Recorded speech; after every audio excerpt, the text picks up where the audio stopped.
Hey guys, Austin here with Hope to Cope, checking in today to remind you that you are a miracle and you have a purpose. So I went to a church service today, and the gospel lesson was on 2 Corinthians in the New Testament, chapters 1 through 7. And the topics that were discussed were some of the videos that I've done over the last week and a half. And almost every point that was made, a video that I did on this channel was connected to that in some way or the other, such as the mountains and the valleys, about finding value in your journey, in the lows, finding a way to help you get the lessons from that, and the contrast, the importance of the light and the dark. And that contrast is what makes life meaningful. And then even to the point where, sometimes when someone is going through a deep, hard tribulation and a difficult time in life, it's okay to not be okay. And it's okay to not know what to say.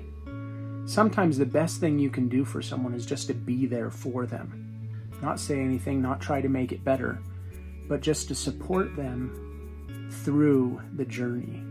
And sometimes that's exactly what people need. This week I was working with someone who just lost a loved one. A family member just passed away unexpectedly. And he was talking about how difficult it is interacting with people, because people keeps, saying sorry, or what could I do? And he says, really, there's nothing that can be said. There's nothing that can be done. And so it creates for some awkward moments in conversation, and he just says, sometimes they say, oh yeah, it's okay, but that's not true either. And so just being able to just be there for someone, just to be there. And that's what he said has been the most beneficial, is just the support, just people being there, because there's not a lot that can be done in that moment, especially when it comes to a sudden, unexpected loss of a loved one in your family. And so I just thought it was kind of fun that going to the church service, 2 Corinthians chapters 1 through 7, for those of you who are interested in religious text in the Bible, that's something I might invite you to go and read tonight, today, is to go and spend some time in 2 Corinthians chapters 1 through 7 and just see what that has for you, and if that might give you some hope to help you deal with this moment in your life. Because remember that every step of our journey is valuable and worth it. This life is meant to be lived. And I think that's something that we miss a lot, is we look at the mountain peak successes and we think that that's what life should be, is these success moments. And then we're frustrated and disappointed when we spend so much time not successful, whatever that definition is for you.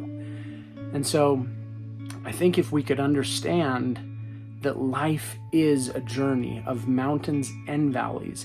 Yes, we will have our mountain peak experiences, but the mountain peak time we spend in our life is very small.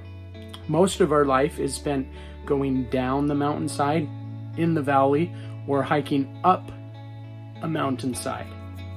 And very small time is actually at the mountain peaks. And so if we're thinking that life is meant to be a mountain peak experience all the time, much of our life we're going to be frustrated, disappointed, and feel like we're a failure, because most of life is not a mountain peak experience. Most of life is going down the mountain, in the valley, or hiking up the mountain. And so just remember that your life is valuable every step of the way. And oftentimes it's the deep valleys that teach us the most. And so wherever you're at in your life and your journey, I honor your experience. Thank you for being present in this moment. And I invite you to honor your journey, honor yourself, and just know that right now you are exactly where you need to be. This moment is exactly where you need to be to help you learn what you need to learn to help you be who you were born to become. You were beautiful. You are perfect right here in this moment. So pay attention to what this life is teaching you in this moment. What are you learning? What are you experiencing? How is this helping you to live your life and to turn your mess into your message? You know, in order to have a message, we've got to be willing to go through the mess. You know, and sometimes we're not willing, and that's okay. You know, life will still give us messy experiences. And just like the stages of grief, there's a denial phase where we don't want to look at it. We don't want to admit that we're going through a mess. And then there's the anger, the depression, the bargaining. All of that matters and is part of our journey. So thank you. Thank you for being here with me today. Remember, I'm here at Hope to Cope every day, checking in to give you a message of hope and to remind you that you're a miracle and you have a purpose. Thank you for spending this time with me today, and I look forward to seeing you again soon.